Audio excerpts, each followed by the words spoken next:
Bumili daw si Marisol ng SUV mula sa isa sa mga kilalang car dealers sa bansa. Ayon sa kanya, napansin daw nila na 2 beses nang mula sa pagkakapark ng kotse at sila ay nag-start nito, bigla na lang daw umaarangkada ang sasakyan kahit na hindi pa naman nila tinatapakan ang silinyador.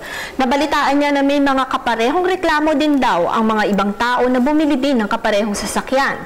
Nais malaman ni Marisol kung maaari daw ba napalitan na lamang ang kotse niya o di naman kaya ay i-reimburse na lamang siya sa ibinayad niya rito.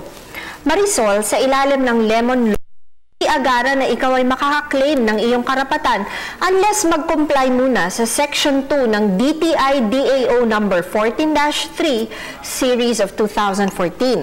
Ayon dito, ang manufacturer, distributor, authorized dealer o retailer ay binibigyan ng 4 na beses na pagkakataon upang i-repair ang sasakyan mo sa bawat reklamo o diferensya.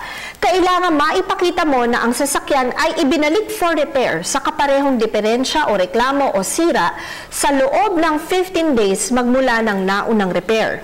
Ayon sa Section 7 ng RA 10642 o yung Lemon Law na tinatawag, kung ang problema sa iyong kotse ay hindi pa rin masolusyonan, ang 4 na beses na pagkakataon na ayusin ito, maaari ka nang mag-file ng complaint sa Department of Trade and Industry sa ilalim ng Section 8 ng Lemon Law. Matapos ang hearing sa DTI, maaari nitong ipag-utos sa manufacturer, distributor, authorized dealer o retailer na palitan ang kotse ng kaparehong modelo o di naman kaya ay ibalik na lamang ang ibinayad ng consumer plus collateral charges.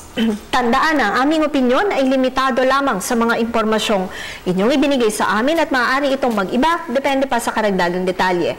Malaya po kayo makakakonsulta sa inyong napiling abogado. Patuloy po kayo mag-email sa ptv4news@gmail.com. Attorney JJ Jimeno Atienza, ang inyong bisig ng batas.